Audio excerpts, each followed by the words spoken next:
Dhallywood king megastar Shakib খানের দরদ movie release হয়েছে। তো আমরা কিতা করতাম?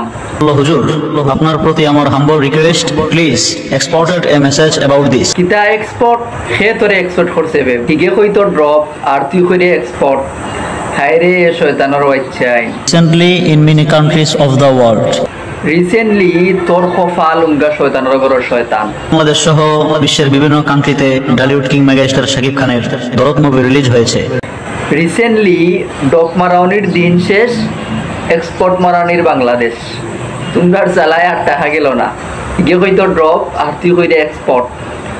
উঙ্গা বাটফার হল কয়দিন পরে পরে কইতে কি বার হবে। I don't care about them. আমি সাধারণত এগুলোর কোনো খোঁজখবর রাখি না। ওই তোর মতো বদমাশে যে খোঁজখবর রাখতো না, এখানে আমরা পালাটিকে বুঝলাম। অ্যাবাউট দেম, আমি সাধারণত এগুলোর কোনো খোঁজখবর রাখি না। বাট আমাকে একজন বলল, হুজুর, আপনার প্রতি আমার হাম্বল রিকোয়েস্ট। আচ্ছা, তোরে কে রিকোয়েস্ট করছে? তোর মতো কোন আর গরু গরু এ রিকোয়েস্ট করছে? Exported A message about this, please এই বিষয়টি নিয়ে আপনি একটি মেসেজ এক্সপোর্ট করেন। তো কিতা এক্সপোর্ট করতে?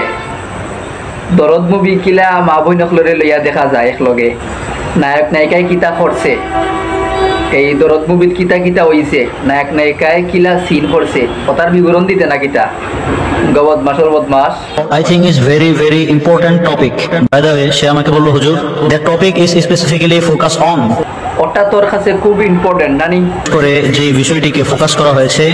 তো কিতা ফোকাস করতে কোসাইন?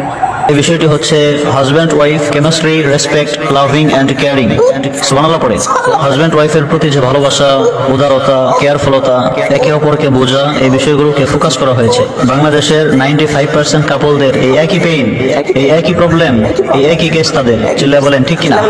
একজন আরেকজনের প্রতি কোনো ভালোবাসা নেই, কোনো কেমিস্ট্রি নেই, কোনো রেসপেক্ট নেই, একে অপরকে বুঝতে চায় না।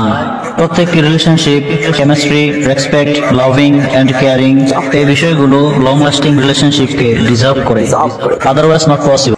তোমরার জ্বালায় আর আনামাতি টাকা যায় না রে বদমাস সকল। কয়েকদিন আগে ড্রপ আর এখন তুই এক্সপোর্ট মারাই রে উঙ্গা বদমাস সকল। কই থাকি যে তোমরা ইটা দান্দা পাও, কয়েকদিন পরে তোমরা ভাইরাল ইটা, ঠিক আছে, তোমরা ভাইরাল হওয়ার লাগে ইটা করায়, এখানে আমরা বলাটিকে বুঝলাম। আর কোনটা পাও না ভাইরাল হওয়ার? পাঞ্জাবি টুপি লাগাইয়া, সুন্নতি লেবাস লাগাইয়া খেনে ইটা করো, ইসলাম রেলিয়া খেনে ফাতলামি করো।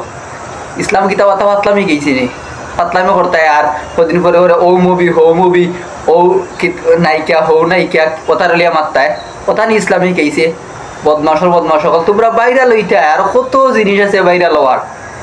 তোমরা নায়কও না খানে গান গাও, নায়ক নায়িকা নাচো গিয়ে স্টেজও, সিনেমা করো, তাহলে তো আরো তাড়াতাড়ি বাইরা লইবা। সেনে ইসলাম রে বাঁচিয়া নাও, ই পাঞ্জাবি টুপি পরিধান করিয়া সেনে ইটা করো তোমরা। এখনো সময় আছে, বালাও আর নাই ইতার বিচার একদিন হইব। দুনিয়ায় তোমরা লাঞ্ছিত অপমানিত হইবাই, আখেরাত তো হইবাই। এখনো সময় আছে, বালাও। আর আমরা রে আনামাতি থাকতে দাও, তোমরার জ্বালায় আর আনামাতি টাকা যায় না। বদমাস হল।